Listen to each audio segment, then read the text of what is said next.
അസ്സലാമു അലൈക്കും വറഹ്മത്തുള്ളാഹി വബറകാതുഹു. ബിസ്മില്ലാഹി വൽഹംദുലില്ലാഹ്. അപ്പോൾ നിസ്കാരത്തിലെ തക്ബീറത്തുൽ ഇഹ്റാം, നിയ്യത്ത്, സലാം എന്നിവയിലുള്ള സംശയത്തെക്കുറിച്ച് നമ്മൾ പറഞ്ഞു. ഇനി പറയാൻ പോകുന്നത് ഈ മൂന്നുമല്ലാത്ത മറ്റുള്ള ഫർളുകളിൽ ഉണ്ടാകുന്ന സംശയം. ആ സംശയം എങ്ങനെയൊക്കെയാണ് ശരിയാവുക എന്നതിനെ കുറിച്ചാണ്. അപ്പൊ ഒരാള് ഈ മൂന്നുമല്ലാത്ത മറ്റൊരു ഫർള് അത് ചെയ്തോ ഇല്ലേ എന്ന് സംശയിച്ചു.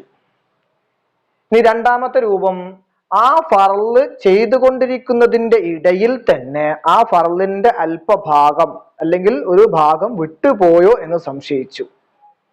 മൂന്നാമതൊരു സംശയം വരാൻ സാധ്യതയുള്ളത്, ആ ഫർള് പൂർണ്ണമായിട്ടും എടുത്തു കഴിഞ്ഞതിന് ശേഷം ഒരാൾക്ക് സംശയം അതിന്റെ ഏതെങ്കിലും ഒരു ഭാഗം വിട്ടുപോയോ എന്ന്.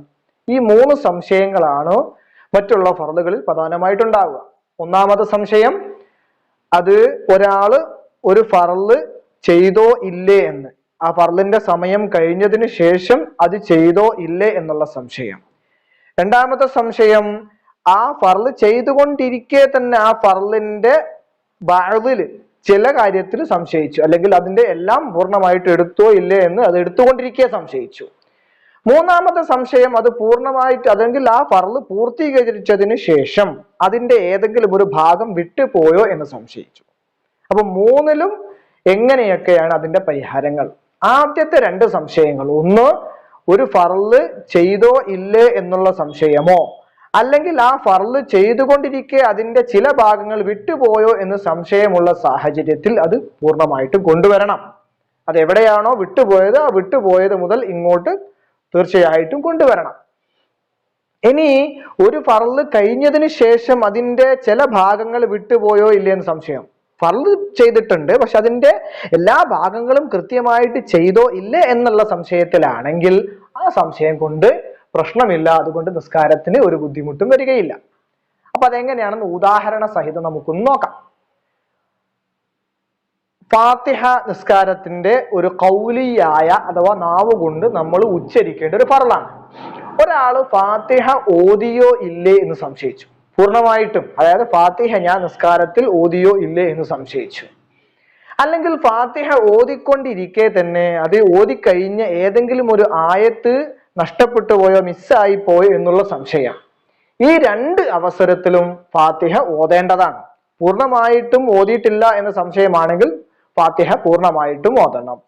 മറ്റൊരവസ്ഥ, ഫാത്തിഹ ഓതിക്കൊണ്ടിരിക്കുന്നതിന്റെ ഇടയിൽ ഒരു നേരത്തെ ഓതിയ ഒരു ആയത്ത് അത് ഓതിയോ ഇല്ലേ എന്ന സംശയമാണെങ്കിൽ അവിടെ തുടർച്ചയായി ഓതിപ്പോരുന്ന ആ ഒരു തുടർച്ച മുറിഞ്ഞിട്ടില്ല എങ്കിൽ അയാൾ എന്ത് ചെയ്യണം?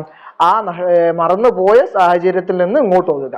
ഇനി അതല്ല, അവിടെ ഒരു ഗ്യാപ്പ് സംഭവിച്ചു, അവിടെ നല്ലൊരു ഗ്യാപ്പ് വന്നു കഴിഞ്ഞാൽ പിന്നെ ഫാത്തിഹ തുടക്കം മുതൽ കൊണ്ടുവരണം.